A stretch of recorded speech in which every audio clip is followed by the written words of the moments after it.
Okay, so this is your revision for paper 2, population change being question 1, changing urban environments question 2, and tourism question 6. Just those 3 questions, don't answer all of them because that means you're a donut. Remember, the number of marks a question is worth gives you an idea of what you've got to write. If it's 1 to 3, you need to write that number of points. If it's 4 to 8, it is levelled. Level 1, no case study. Level 2, you've named your case study, we haven't given any marks or points about it. And level 3, organised, detailed, and everything you need. So let's look at population change as our first topic. So you've all been given this sheet, which is a breakdown of your population change topic. So there's population growth, remembering birth rates, death rates, infant mortality, and child mortality as key terms. Remember natural change, where birth rates and death rates are higher. If it's natural increase, then you have birth rate higher than death rate, and if it's natural decrease, your death rate is higher than your birth rate. You look at the factors that affect that: social, economic, empowerment of women, people working in cities rather than on farms mean that you're going to have less children, improvements in medication, improvements in access to contraception. Also, population policies, of course, you've looked at China with their one-child policy, very controversial. We'll have a look at that a little bit later. And of course, Kerala as their sustainable policy. Demographic transition model, you need to know your DTM. And we're going to look at the impacts of ageing population. You need to know about the UK and the problems, but also the benefits of an ageing population. Government strategies, so like France's pro-natal policy. And we're going to look at migration as well. So we looked at Poland into the UK, and we did a little bit of work on migration from Africa or from Syria into Europe. So let's get on and do some revision. So here is the demographic transition model. 5 stages. You've got to be able to remember to how to complete this. They'll probably ask you to complete a section of it. So a part of it would be blank, and you would fill in that part. So you've got, remember, time along the bottom, all the way along there, and then of course you've got your total population, which is here, and then you've got your birth and your death rate as well. What you can also notice are the population pyramids that go with each one. So your population pyramid for stage 1, wide base and narrows very quickly. Population pyramid for stage 2, wide base, narrows quickly, but not as quickly towards the apex, remember, as we call it at the top. Stage 3, wider for further, but then you're having a decline. So these 3 are your classic Christmas tree shapes. Here we've got a box shape for stage 4, the UK. It's quite straight sides. And then finally the cup in the final part, where your birth rate is actually lower than your death rate. So you must remember what happens at each stage. Remember that this area here is natural increase. This area here is natural decrease. When talking about population pyramids, remember you do not talk about birth and death rates. You talk about the percentage of people in different parts of the population. A high percentage are younger, below 20. A small percentage are older. We talk about the base, we talk about the apex. So we're talking about population structure, the makeup of the population. So you can get population pyramids that are a bit odd shaped as well. So this is for Bournemouth, where lots of people go to retire, and then it all ends. But you can get different shapes, and this clearly shows migration of people into the area who are older. You can see here these are population pyramids you might get to explain different movements within a country. So you'll get clearly getting movement of people from rural areas into urban areas. So therefore it's showing that you're getting a lot more males moving into the city because they tend to be the ones who move first. Then the contraceptive pressure gauge. We've looked at this, of course, how you can make people have fewer children. You can do everything from encourage, just let them choose, in fact. Just let them do what they like over here, to encouraging them and bribing them, and then eventually, of course, forcing them. And that's the route where China went over all of these strategies. So, of course, China's one-child policy from 1979 tried to make it a sustainable population. You were offered certain benefits, and it did bring benefits to the country as well. We know, of course, you were given pay increases, free healthcare, free childcare, all of those things. However, of course, if you chose not to follow it, there were punishments. Say 10% pay decrease, the rest of your workforce, your friends at work being forced to have a 10% decrease as well. And all those benefits you lost and you had to pay for. Now, there have been some changes to the policy over time. So now in rural areas that people are allowed to have extra children. If they're unlucky enough to have a girl first, then they can have a boy as their second child. There have been, say, certain benefits. China is now wealthier than it's ever been. It has a more educated population than it's ever had. There are, of course, the drawbacks as well. Human rights, of course, is the massive one, and the dying rooms we looked at in the orphanages. And obviously the imbalance between the population.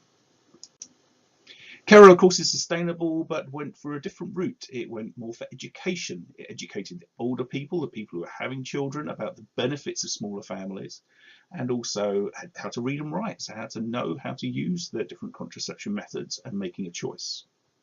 The key thing was about empowering women, women given the same status as men, educating girls so there was no disadvantage to having a girl. Now more girls and more women go to university than males do. So the literacy rates have gone up, women are empowered, women are choosing to have fewer children. The only thing they forced on the population was a limit of 5 hectares for each family. So this was to mean that they couldn't actually grow enough food for a large family. Kerala is now wealthier and healthier and more educated than any other part of India. Aging population. The UK has an aging population, the baby boom after World War II.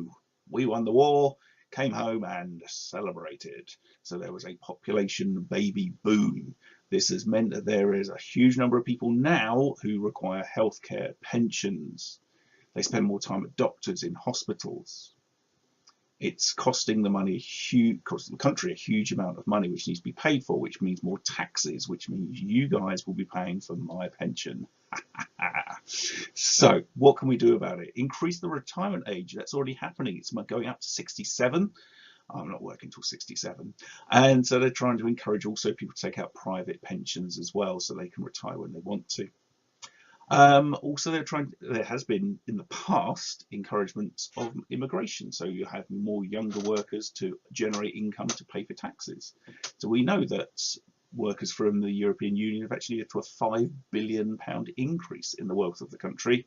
So that was an example of it working, but of course that it's not going to be happening anymore. Of course, a real advantage is that for remembering aging populations, they retire for things. They volunteer. They retire for things. They volunteer for things. So things run that wouldn't have done. Charity shops, museums, things in hospitals as well. They also have the grey pound, the aging economy. So they go on holiday, spend money. There's money to be made from older people as well. The experience that older people have as well brings a lot to the UK economy. France has a pro-natal policy to try and encourage population growth because they have an aging population after World War II. So there are certain financial incentives. So you'll get paid money to have more children. If you have 3 children, you'll get longer maternity leave. You'll get grants such as the £1,064, increased maternity leave, so women feel they can have a child, have a career break, and guarantee their job to go back to afterwards. So a huge amount of benefits to get, along with the 30% transporting, 30% off your transport, and a free council flat. It has a high fertility rate, but it's not been a massive success, but there have been some success. EU to Poland. Now the things when you're looking at this course is to remember there are costs and benefits for each side. There are good and bad things for each side. So you need to remember that for your revision. Poland has gained. It's gained skills of people going back, money being sent back from the workers who are in this country. It's also got, there are people who left the country, so their unemployment rate has gone down. There have been negatives for Poland as well. So the younger, more skilled people tend to have left, leaving an older, aging population behind. The UK has gained. As I said, we've gained £5 billion from greater economy because we're having workers doing work that possibly we didn't want to do or doing it at a cheaper rate. A better work ethic, working harder. Also brought in skilled workers into this country as well. Of course, the UK has brought tension.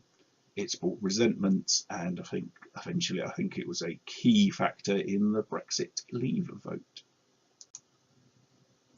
Now, refugees moving into the EU, obviously mostly coming in from Africa or from Syria with the war that's going on there. So it's important that you can name a place where that's occurring. So Syria being a very sort of recent example of the horrific civil war going on there, and why, of course, they would leave, and the benefits of them coming here for them, but also some benefits for us as well, but also the negatives of trying to cope with that large number of people. And again, it has caused certain tensions within the EU. So here you can see a model answer, 8 marks. Describe a named EU countries attempting to cope with the effects of an ageing population. So here you can see they've talked about France. We've got France as a named case study. We've got figures in there as well with a 30%. They're clearly talking about France as a case study. It refers to the place with specific detail. Remember to give that detail. If you can't remember it, put in a percentage anyway. You do not lose marks for writing things that are wrong. Put in figures every single time. Remember, even if it doesn't ask for a case study, use case studies anyway. Right, on to changing environments. So we've got rattling on with this. So changing urban environments. What is urbanisation? The increased percentage or proportion of people living in cities, not the number of people living in cities. The layout of urban areas we'll have a quick look at as well. The issues of living in cities in rich and poor countries, and also how you can make living in a city sustainable. So, urban growth. Poor countries are seeing the most rapid urban growth. More people live in cities in rich countries, but the rate of growth is higher in poor countries. That's the important thing. Don't fall into that mistake. Yes, more people live in cities in rich countries, but the increase is quicker in poor countries.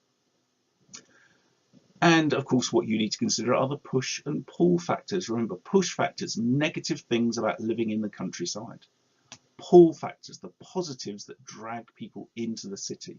Now remember, these sometimes can be called perceived pull factors. Yes, they may be true, but not actually true for everyone. So yes, there are high wages in the city, but just because you move to a city doesn't mean you're going to get high wages. Remember, there are parts of the city, the zones of the city. So we have the CBD, the Central Business District, the centre of the city, commercial centre, shops and offices, not houses. We've got transport coming in there. Think of Chichester. You've got the train station, the bus station, the roads all meet in the centre. The land is expensive, so this means buildings tend to be high. Very few people live here. Shops, offices, entertainment. Now the inner city, high density population. Very often poorer quality terraced houses. Some old industrial buildings, maybe some old factories that have shut down, can often be sort of run down and deprived.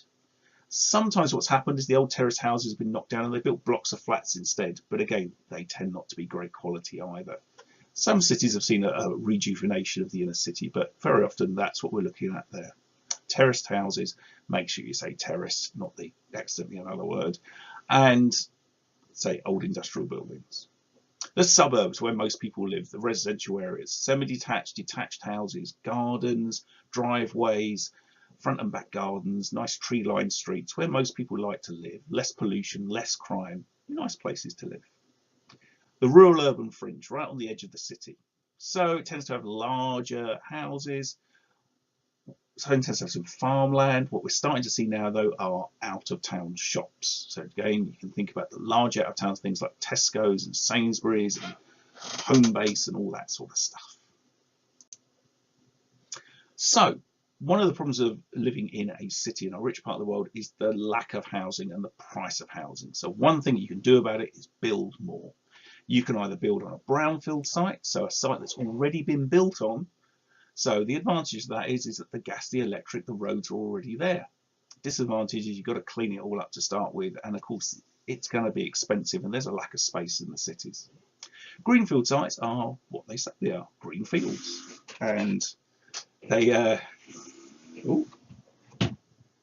about that. Greenfield sites are green fields, so an open space to build in, nice and easy to build on. you haven't got to, there's no sort of land's cheap, so you can make your houses bigger, you can build more of them. You are, of course, destroying habitats, and you have to put all the services in, the gas, the electric, the roads, the sewage, all that sort of thing. Now, inner city has had problems, decline, lack of employment. Now, your case study of this is the London Docklands Development Corporation. It's an example of a UDC, an Urban Development Corporation. So the key thing there is it was public and private money coming together to improve an area after the docks had shut. And as you can see from the slide, there were a huge number of things were put into place. New roads, new railway, more jobs, more homes, more schools, more health centres, more offices, more businesses. So it sounds like a massive success. However, it was a success for young, wealthy people who moved into the area. There was very little for the people who already lived there. Now, traffic's a problem. Pollution, buildings become discoloured, unhealthy. Cost businesses money. If you're sat in a traffic jam, you're not making money. So there are things such as park and ride or the congestion charge zone in London, trying to reduce the number of people driving into towns. And of course, things like the Oyster card, contactless payments, so getting people to use public transport rather than their own car. Now, multiculturalism is an issue, as in the problems that are created, not in that it is an issue and a bad thing. So what can you do to stop this segregation, people feeling divided from other parts of society? Support and I think education is the key thing. So making sure that people mix and understand different people's views and ways of life, and education and religion and all those sort of things. So community workshops, football clubs, youth clubs, that's the secret to stopping that segregation of people. Now, CBDs become run down as well. People don't like shopping in the city centres anymore. Tend to be quite smaller shops, you're stuck out in the rain or the cold, parking's expensive, it's difficult to get there, you've got to walk between all the shops, and of course it can be full of youths, such as many of you watching this, in your hoodies with your ASBOs, scaring off the nice people who want to go shopping. So what have they done with the CBDs? Because they were going into decline, they've rejuvenated, and we looked at West Quay in Southampton, indoors, climate controlled, huge range of shops, key shops that people travel to go and see, John Lewis's, your Marks and Spencer's. So food hall, entertainment nearby, massive parking centre, the advantages of out of town shopping in the inner city. Now, squatter settlements are an issue in poorer parts of the world. People move to cities at an alarming rate in poorer parts of the world, leading to shanty settlements on the edge of cities. That people tend to work in the informal sector, so they don't have an employer. They do jobs, different jobs each day. They don't pay tax. They don't get benefits. So it's very unplanned, and if they're ill and they don't work, then they go without. Shanty settlements tend to be unplanned, tend to be built on land that nobody else wants, out of materials that is pretty much rubbish usually, so they can be pretty poor quality. We of course looked at self-help schemes and site and service. Self-help is where you provide materials for the people and they work together to improve it. Site and service is where you move people to a different place, give them a plot of land, give them some materials, and then they start working on it. Now, there are problems in poorer cities as well. Dumping waste, pollution, people having to sort of live and work on these areas of basically wasteland, rubbish tips. Pollution's a major issue. Again, you could talk about that as an awful lot, but basically water pollution, air pollution, spillages in deliberate and sometimes accidental. Now, what can we do to make urban living more sustainable? How can we make it a better place to live? Now, remember, sustainable is about making it environmentally friendly, but also a place where people are treated fairly and treated equally, a good community spirit, and everyone's involved in decision making. Our example of that, of course, was Bedstead. Right, finally, on to tourism. So tourism, you need to know about the tourist lifecycle model, or the Butler lifecycle model. You may be asked to draw this from memory with nothing there at all. So remember the different part with, so remember time and number of tourists. So let's have a look at each part. So we have time along the bottom, number of tourists up the side. Exploration. People find a place. There's something about that place that they like. So Blackpool, for example, they found that people believed that waters cured disease. Involvement. Local people see an opportunity to make money out of these tourists. So in Blackpool, they built a road to encourage people to go there. They also built a railway as well. Now, development is where things really start to happen. Hotels are built, amusements are built, things are built for people. So the pier was built in Blackpool to actually, you're encouraging, out of your way to encourage people to go. Consolidation. The town is now pretty much reliant on tourism. Hotels, guest houses, entertainment, all those things are there. The city relies on tourism more than anything else. So the Pleasure Beach, for example, built at Blackpool. Stagnation. Things are starting to get a little bit old, a little bit tired. Numbers are still going up, but it's slowing. It's not the place it used to be. It's getting a little bit tired. So then we have decline. Places sort of very run down, cheaper holidays abroad.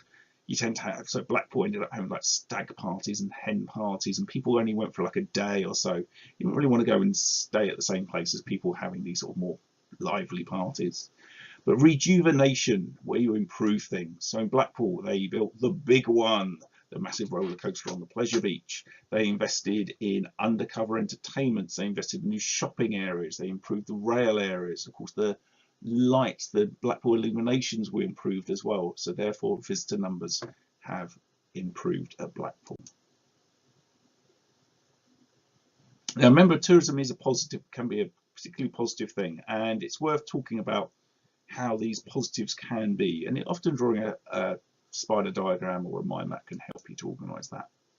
So as you can see on the screen, the benefits of tourism, there are many, but also there are negatives as well. So as you can see on the screen there is a list of positives and negatives of tourism. So think about some of the, we'll go through some of these. Of course, litter and pollution is going to be a bad thing, can happen with the extra number of people. Local festivals are preserved. Well, of course, certain festivals will exist because people go to visit them. The Dorset Knob Festival, for example, is a festival that carries on, and it wouldn't exist without tourism.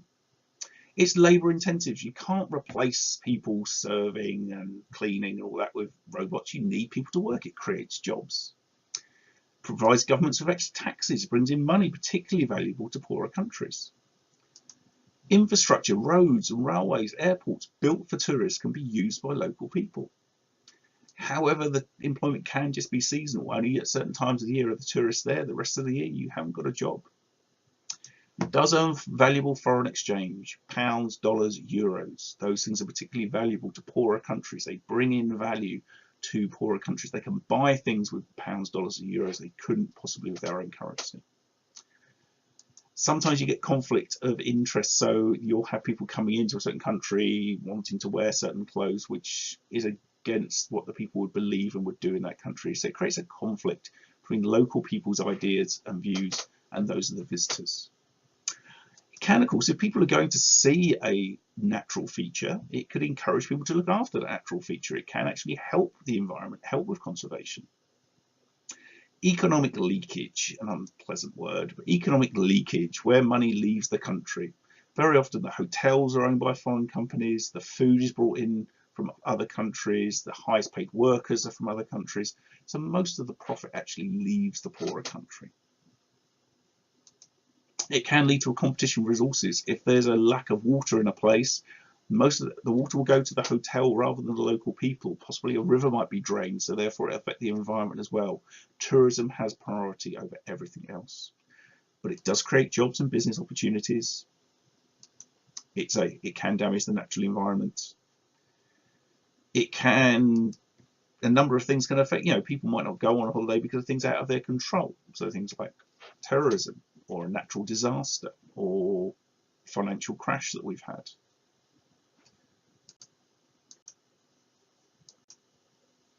So here's a model answer. The negatives, positive and negatives of mass tourism and wanting a large number of people. Now we talked about Jamaica as part of this. So again, you can see makes this a level 8 answer are the specific factors, numbers, figures that are in here. making it an example of mass tourism. You would need to be able to do the same.